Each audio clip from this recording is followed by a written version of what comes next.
This episode is brought to you by 1010. 1010 is an exclusive collection of 10 one-of-a-kind engagement rings designed by 10 of the most distinctive designers working today.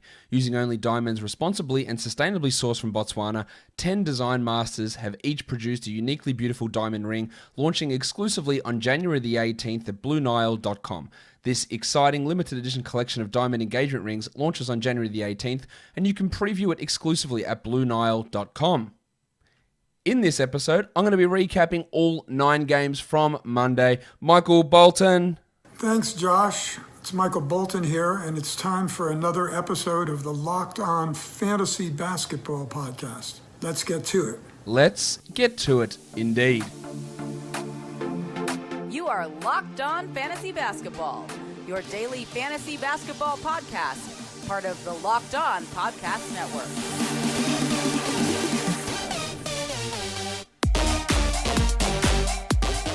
Hello and welcome to the Locked On Fantasy Basketball Podcast, brought to you by Basketball Monster. My name is Josh Lloyd and I am the lead fantasy analyst at basketballmonster.com and at Yahoo Sports Australia. And you can find me on Twitter as always at redrock_bball and on Instagram at Locked On Fantasy Basketball. There are 9 games on. Let's get straight into talking about them right now. The first game up, the Charlotte Hornets beat the Miami Heat in overtime without Terry Rozier. And it wasn't because LaMelo Ball went off, although Ball's game was okay. 14, 5, and 7 for LaMelo in his first start in 31 minutes. Shot just 27% from the field, but was a perfect 6 of 6 from the line. I wonder whether they'll keep him in that starting lineup. I think they won't. I think they'll move him to the bench, but this was encouraging. Devontae Graham had 24, 4, and 5 in his 41 minutes with 6 threes and shot 54%. But the big surprise, Malik Monk. Now, he'd been trending upwards, getting minutes at the expense of Biyombo and the Martins. 16, 17 minutes off the bench. Played 40 here, had 36 points with 9 triples, shot 61% and was 5 of 5 from the line. This is a career high for Malik Monk. This is obviously a fantastic performance, and I don't think that this means that we need to go and add Malik Monk. Now, if Rozier happens to miss some more time, maybe he can be a stream option. But this is one of those out-of-the-blue performances. Now, before he was suspended last season, he was putting together a nice string of games that made him a 12-team league player. But finding that opportunity with Graham, Rozier, and Ball all ahead of him, it's going to be pretty tough for him to get enough minutes to be relevant enough to be a 12-team league must-add player. For now, he's just a streamer. He's a deep league option, but he's worked his way back into the rotation, and he looked good. I'd be adding Cody Zeller, though. 19 and 12 in 39 minutes, 1 steal, 2 blocks, overtime game. PJ Washington injured, and Bismack Biyombo didn't play at all. Zeller is a 12-team league ad, amazingly. Big numbers from him. He's always been good, but I just never expected him to play 30 a night, and he got 40 minutes here almost. 30 minutes a night, he's a clear 12-teamer to me. Gordie Hayward, 19 and 6 with 2 steals, with 35 fantasy points, and then Washington before his foot injury. 6 points in 24 minutes with 7 rebounds, 2 steals and a block. Just 25% shooting though, unfortunately. For Peach, you would hope for a little bit better than that. Hopefully the foot strain isn't anything too nefarious or too long term.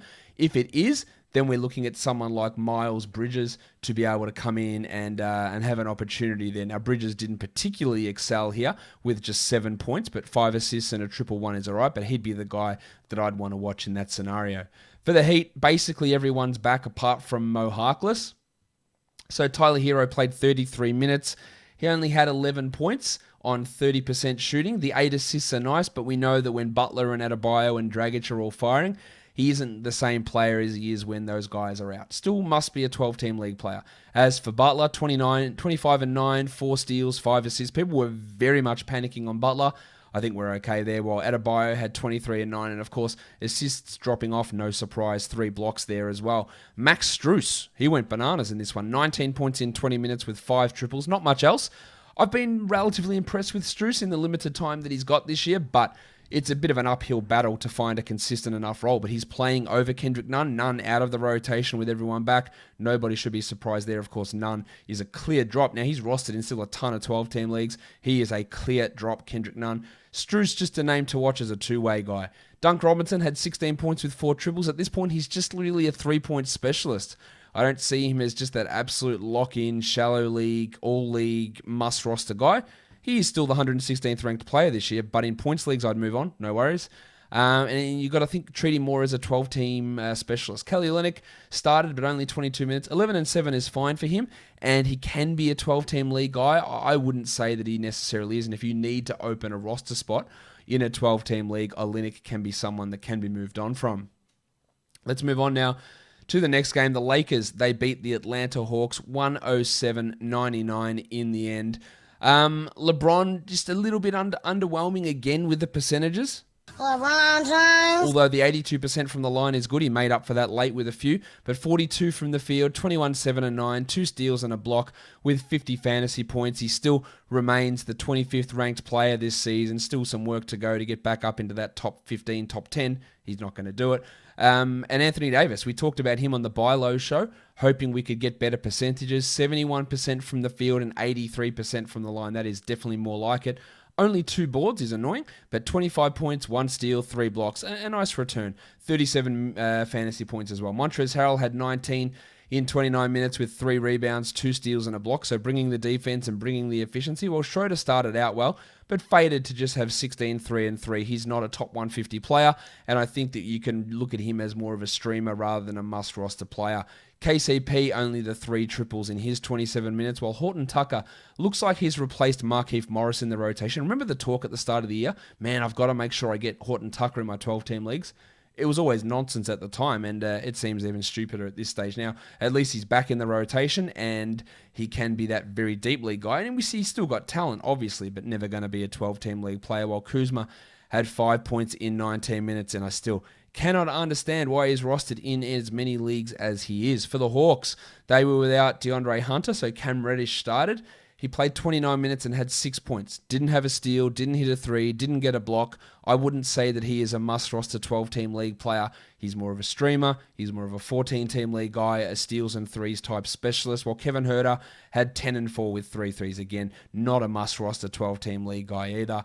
Big game from Johnny Collins with the 22 and 7. You go a little bit further down the box score and it's not as good with 0 assists, 0 steals and 0 blocks and 0 free throw attempts. He's never going to be back this year to being that top 20 player. We can forget about that. I guess the hope is that he can get into the top 50, but even then I'm not so certain of it. Capella had 16 and 13 with 3 blocks, and Trae Young had 25 and 4 with 16 assists and 2 steals, which led us to 53 fantasy points. The Italian cock, Danilo Gallinari, we can drop him. Hands up, my cock! Just 19 minutes, 6 points and 2 threes. No reason in the world to be holding on to Gallinari in a 12-team league.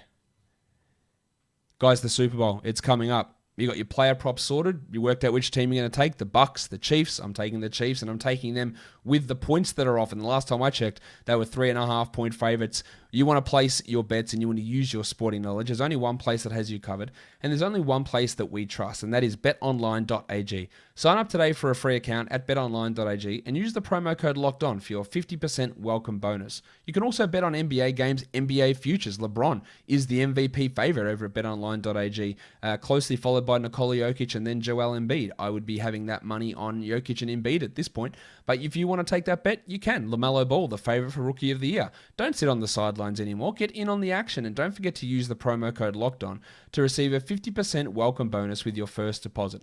Bet Online, your online sportsbook experts. Let us go now on to the next game of the day. It is the Sacramento Kings beating the New Orleans Pelicans 118-109. De'Aaron Fox, awesome. Slow start to the season for Fox, but 40 minutes, 38 points, 12 assists, 7 of 7 from the line, and 58% from the field. A great game. And how about the pencil, Harrison Barnes? Barnesy! Bouncing back from a little bit of a cold patch. 43 fantasy points for Barnesy.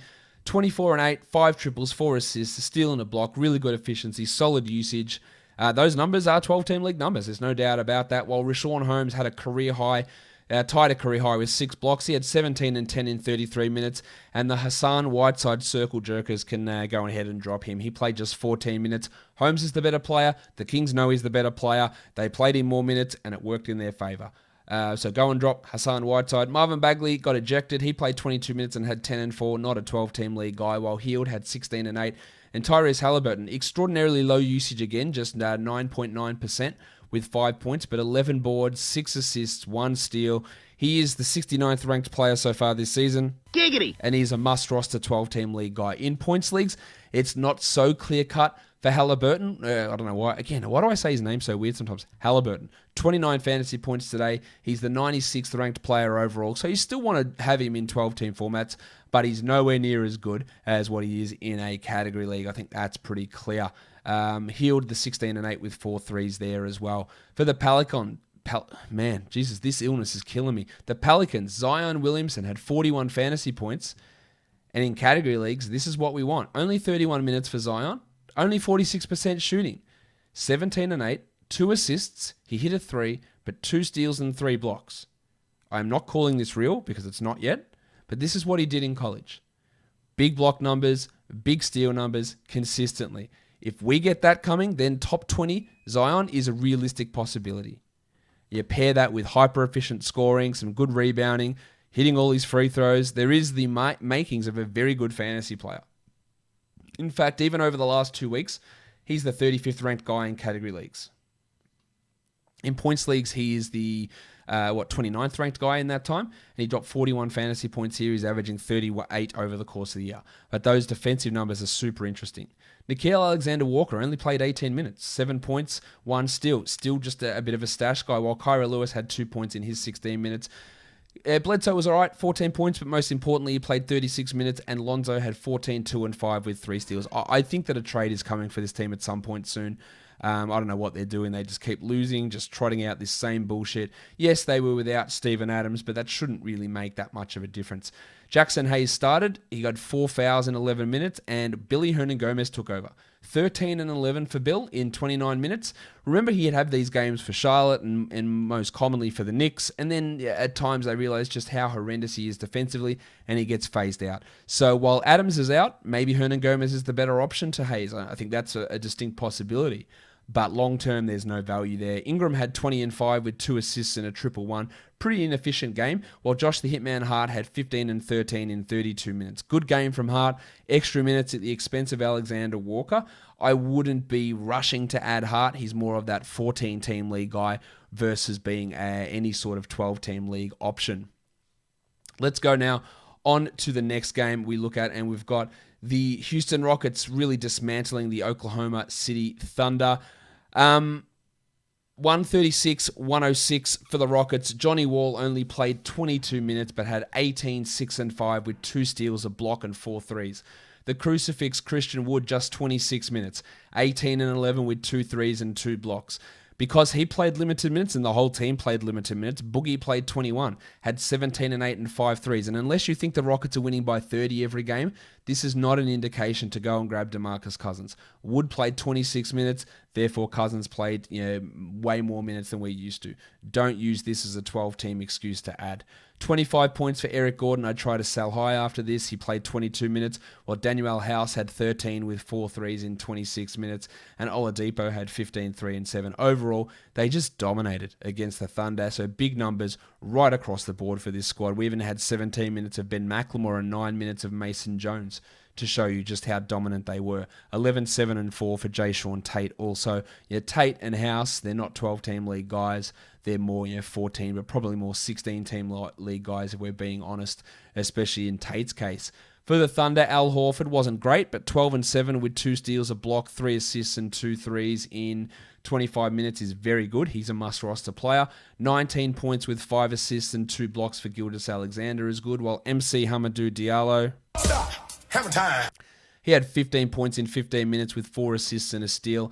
Again, I wouldn't get too interested in that or too excited about that and add him. Solid game from Teo Maledon. 11 points in 28 minutes with 2 steals and 1 assist. There is some talk that maybe he holds on to the starting job when George Hill returns. I'm not so certain about that, but I'd add him and let's just see where it goes.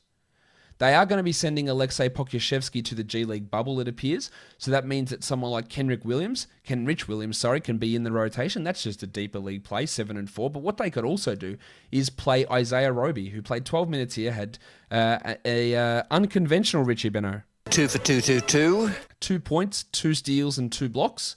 Missed all 3 of his shots, but we know that when he gets minutes, he can be a really intriguing fantasy player. So he's just a name to watch, especially, and add in deep leagues if Pokusevski is gone and they play him at the 4, but just a name to keep an eye on here.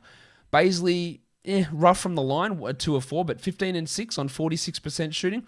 I'll take it. You know that I think that he is a 12-team league guy, and I think it's going to get better for him as we move forward. But I can't be certain of that.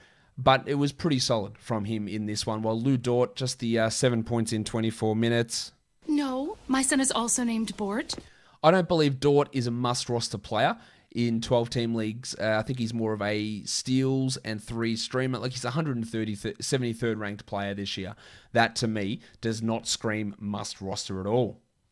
It is must-roster, though, if you're looking for a part for your car. RockAuto.com, they are must-roster, because if you go to your local chain storefront, brick-and-mortar store, they're not going to have the part you need. There are so many different makes and models of cars and parts that it's impossible for them to have it in stock.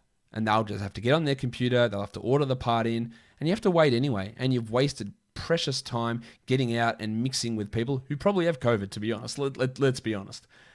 RockAuto.com, also, they're not going to charge you a different price because you're not a professional.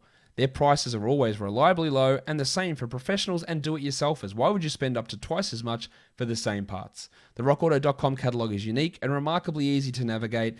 Quickly see all the parts available for your vehicle and choose the brands, specifications, and prices you prefer.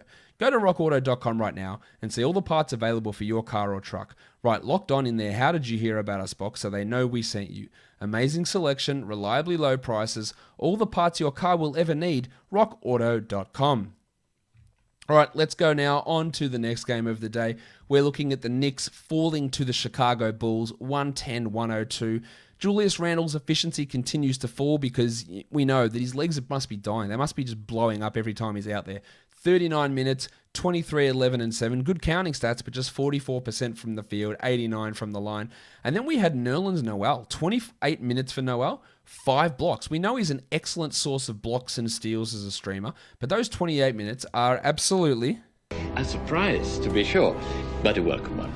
I don't know what to say about Tom Thibodeau and his rotations a lot of this time, but Mitch Robinson played 20 minutes. Now, I can understand having issues with Robinson because I think he's a bit of a head case. It is frustrating for us, of course. I'm still holding Robinson, but he hasn't really taken any steps forward at all. 9 and 8 in 20 minutes. Alfred Payton's a drop, 18 minutes, 5 points. But let's talk about Emmanuel quickly, who played 30 minutes off the bench. Interestingly, 30 minutes off the bench for him, 28 for Noel off the bench, and then 29 for Burks. Quickly had 16, 6, and 7. Got to the line and hit all 4 of his free throws. Now that field goal percentage dropped. 39% here. Didn't have any defensive numbers, but he brought the peripherals, which in the previous games it had been all usage, all scoring, and not much else. I would make sure he's rostered in my league. I don't know where it's going to go, but at this point it feels really tough to think that he's going to get fewer minutes than Peyton most nights. Good to see Alec Burks bringing it back as well. 29 minutes for Burksy with 18 points and 3 threes and 2 steals. It's really hard to understand what Thibodeau is going to do each game, but Burks has that upside now. Actually, that's not true. He's got the value. Does he have upside high enough to risk the poor games? I would say no. I'd say his upside is probably top 100, which is all right, but not top 50.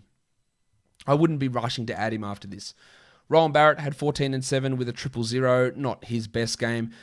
Well, Obi Toppin, man, if they're going to take Kevin Knox out of the rotation, which they have, Toppin can't be far away. 4 points in 9 minutes. He is not good at this point. I don't think he's ever going to be good. I think it was a terrible draft pick for it, and I know they made up for it by getting a good draft pick with Emmanuel quickly. But Toppin, people drafted Toppin. Literally, he was ranked in the 70s heading into the draft. And draft, I mean fantasy draft, which made 0 sense and looks even dumber at this point. Reggie Bullock, 4 points in 22 minutes. For the Bulls, big game from Lauri Markkanen. Hit the shots at a very high rate. Oh, hi, Mark. 30 points, 6 triples, 61%. Not much else, but that really is the Lauri Markkanen experience. While Levine had 21 and 5 with 3 threes, and Thaddeus Young, 31 minutes for Thad, 13, 8 and 8, a 1-1. Must roster player in the short term. Must roster. Otto Porter played only 18 minutes. He had 3 points, while Pat Williams, hard to justify holding him, 10 points in 28. Garrett Temple had 6 in his 25 minutes. Well, at least we got a bit more Dan Gafford, 22 minutes there. 12 and 9 with nothing else, and not even blocks. He really just is a block specialist and shouldn't be a 12-team league player. Kobe White continues to struggle. I don't think Kobe White is a long-term starter. I don't think he's a long-term point guard. 13, 4, and 6 with some poor efficiency for White. I'm still holding him in fantasy leagues, but it has been pretty piss poor from him this season. And after that hot streak last year, he hasn't really got anywhere near that level at all so far this season. Satoransky, only the 4 assists. He should be playing way more than 10 minutes. He's a lot better of a player than that. Maybe COVID is having some sort of impact on him as he returns to the court. The next game we take a look at here, it is the Portland Trailblazers and the Milwaukee Bucks. Another blowout. The Bucks win at 134-106.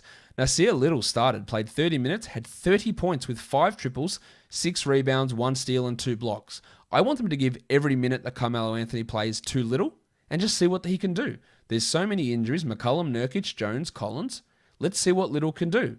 I'm not advocating to add him after this. It was 47 fantasy points. It's fantastic.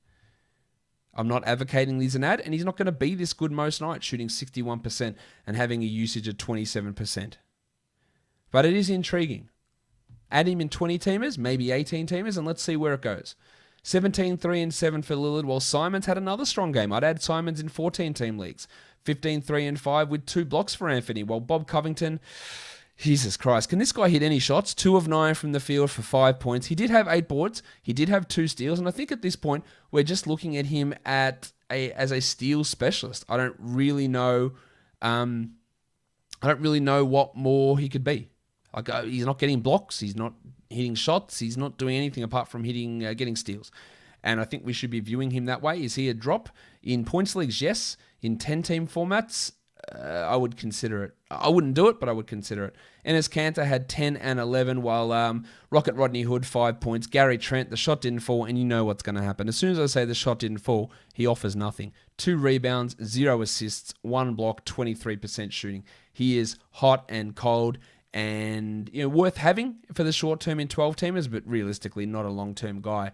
For the Bucks, it was a blowout. So what does that mean for Punch Bob? It means that he's a flat track bully. 24 minutes, 21 points, 8 rebounds, 3 threes, 2 steals, 1 block. Perfect for Bob. And then it'll be a close game in the next one, and he'll play 14 minutes and have 6 points. This is the Bobby Portis experience. Drew Holiday had 22, 7, and 6 with 3 steals, and Middleton had 17, 5, and 9. Yanni was a little bit quiet. Giannis Antetokounmpo. No threes, no steals, 1 block, but 18, 4, and 6. They didn't need him. He played only 26 minutes. So pretty good performance overall. 17 minutes only for Brook Lopez.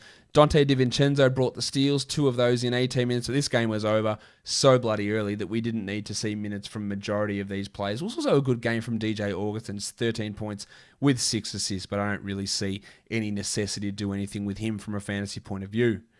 The next game we take a look at, which game was it? It was the Cleveland Cavaliers beating the Wolves in Cleveland 100-98.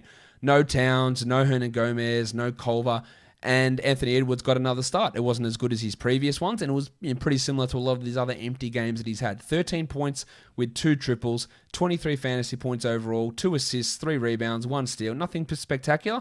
He's fine to have as a 12-team league guy for now, and let's just see how it develops over the next week. 29 minutes for D'Angelo Russell, 18, 2, and 4. Absolutely not inspiring at all. While Jared Vanderbilt, only 19 minutes. Now, 4, 9, and 4 is all right. The poor percentages are rough, and the lack of defense is an issue. But the low minutes without Towns and Hernan Gomez scares me that Saunders is going to make a pretty big mistake as we move forward. I'm still holding Vanderbilt barely. Definitely in 14-team leagues, but barely in 12s. And let's just see what happens when those big guys return. Naz Reid returned from his 1-game absence, didn't start, played 13 minutes off the bench. 12 points with 2 threes. If there's someone on the wire you want, Reid's a fine drop because Towns isn't going to be out forever. In fact, Towns' return is coming pretty soon. 10 points for Malik Beasley and a pretty disappointing performance, but he's been strong all year as a top 90 player. The Cavs were without Drummond and Nance, so Jarrett Allen started. And guess what, guys? Jarrett Allen's really good. 23 and 18 in 35 minutes, 60 fantasy points, 5 blocks, 78 from the field, just 64 from the line, but he's really bloody good. I'd love to see them play him more minutes than Andre Drummond, but you know that it won't happen. He's someone that we hold, and we just see what goes on for the rest of the season. Garland was great as well, 19, 3, and 11, while Sexton dealing with that ankle issue. The efficiency wasn't great. The peripherals weren't great, but good volume, 26 points, 3 rebounds, 3 assists, and 10 of 11 from the line is fantastic. But his numbers are falling a little bit. Torian Prince started in place of Larry Nance. He had 8 points with 2 blocks and 9 rebounds, only 20% shooting. His shooting the last 2 years has been horrendous. He's only a deeper league guy. While Isaac Okoro plays pretty good defense, he doesn't play anything good for fantasy, though. 4 points in 33 minutes, and is not someone really to pay any attention to outside of dynasty leagues and deeper leagues. And I'm not even certain, even in dynasty leagues, like what's his overall upside here? I know he translated horribly coming out of college for fantasy. It's been worse in the NBA so far. He just doesn't do anything at a high level. He defends at a high level, but fantasy-wise, steals, blocks, points, threes, rebounds, assists, percentages, he does nothing at a high level. And that is not a good recipe for a good fantasy player. Disappointing that Dylan Windler only played 5 minutes in a game where they were missing both Nance and Love. I would have liked to see a little bit more of Dylan in this one. Next game. It is the Suns beating the Mavericks thanks to Devin Booker. 109-108. Booker with the game winner. 24 points for Booker. Pretty empty otherwise. 1 rebound, 0 assists. Ugh.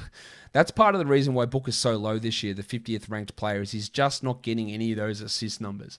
I'm not sure that that's going to change this year, unfortunately. So I think we should be looking at him as more of like a 3rd round or 4th round player rather than a 2nd round guy, because he just isn't handling the ball anywhere near enough to be impactful in that area.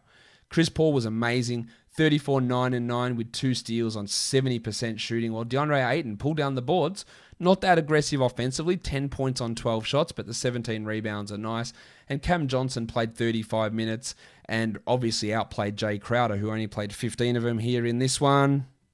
Sometimes may be good, sometimes may be shit. 1 of 9 shooting for Crowder, while Johnson had 10 points in 35. I don't think either of them are 12-team league guys, while it is a massive buy low for McCall Bridges. 10 points in 38 minutes. He had a steal and a block, but no threes, 4 rebounds, 3 assists, really tailing off at the moment from a guy that had upped his usage to begin this season, was hitting shots at a high rate that has fallen away pretty quickly. We also had, interestingly, Abdul Nadir out of the rotation. I thought he was the best of the Galloway-Moore wing combination. Monty Williams doesn't believe so and played 14 minutes of Etuan Moore and 20 minutes of Langston Galloway. And that's a bit of a blow for those of you who had Nadir in deeper leagues. For the Mavericks, Doncic had 25, 5 and 8 with 2 steals and 2 blocks, and importantly was 91% from the line. Didn't hit many of his free throws, but good otherwise, while Kristaps Porzingis 19 and 10, 3 threes and 3 blocks. Curiously, before the game, Rick Carlisle says, I don't think it's too far away before he starts playing in back-to-backs. Did Carlisle forget that he played back-to-back straight away this year to begin the year? 4 games into his return. I think I said jokingly at the time, did the Mavs make a mistake here and play him? Was there an error? And now that I think about it, I don't know if that was actually in the plan. They had guys out. Did they just say, screw the medicals, you're playing? I don't know. It's weird. He is going to play back-to-backs later on, but that's weird. He's already done it. Timmy Hardaway moved to the bench. He had 18 points with 2 steals, while Richardson had a great game. I don't think this is an indication to add him, but it was great. 24 in 37 minutes with 5 rebounds, 4 assists, 2 steals, and 2 triples. Pretty good numbers overall there for Josh Richardson.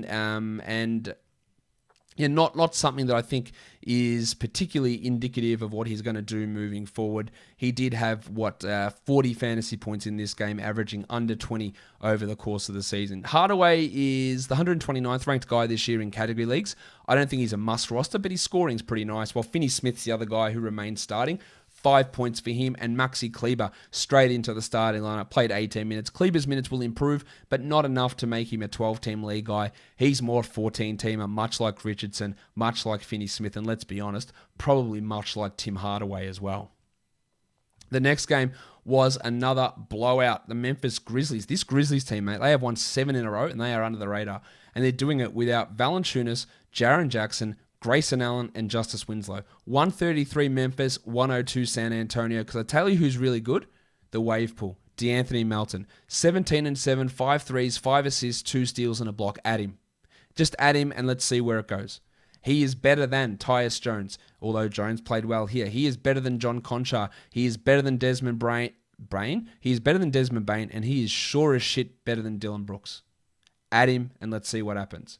18 and 6 for Brandon Clark with 2 blocks. Awesome stuff. There's no other big men really taking his playing time, but good stuff there. While Xavier Tillman had another start and had 2 steals, 2 blocks, 10 points, 9 rebounds. Remember Tillman, because he's going to go back into obscurity. He will be a top 100 player in the next 4 years. Brooks, get him out of here. Let's just drop him. 13 for a team that just dominated. He still had a shit night. 13 points, 0 rebounds, 1 assist. And I know people think that I'm a hater and I'm too harsh on him. He's not very good. He can go out there and he can shoot. He doesn't shoot well, but he can shoot. He can get the shot off, and that's a talent in itself. But he is not as good as the minutes and the shots and the usage that gets forced his way. He is a 12-team droppable player. Kyle Anderson, 17 and 8 in 26 minutes. And with the pushback in timetable for Jaren Jackson and Justice Winslow, I think we hold on to Kyle. If you haven't heard, it looks like Jaren may not be back until the end of February, maybe the start of March, and Winslow maybe mid-February. You're not holding Winslow anyway. And if you don't have an IR and you need a spot, it's really tough to continue to hold Jackson this long, another 4 weeks, and then ramp up time after that. It's pretty rough. There was no Valanciunas in this one. He should be returning soon. Gorgie Jeng stepped up 19 and 9. Well, Tyus Jones, 28 minutes for Tyus, 11 points, but 14 assists and 2 steals. This is just a little bit anomalous. While Ja Morant had 13, 3 and 8. He did go to the locker room at one point, Morant, but he was able to return, and that's great news. For the Spurs, people panicking about Keldon Johnson. I reckon they'd be feeling all right at the moment. Well, hopefully, unless they dropped him, then they'd be feeling pretty shit. I didn't think Derek White would impact him. Derek White did not impact him. 31 minutes, 25 and 10, 3 threes. He's good.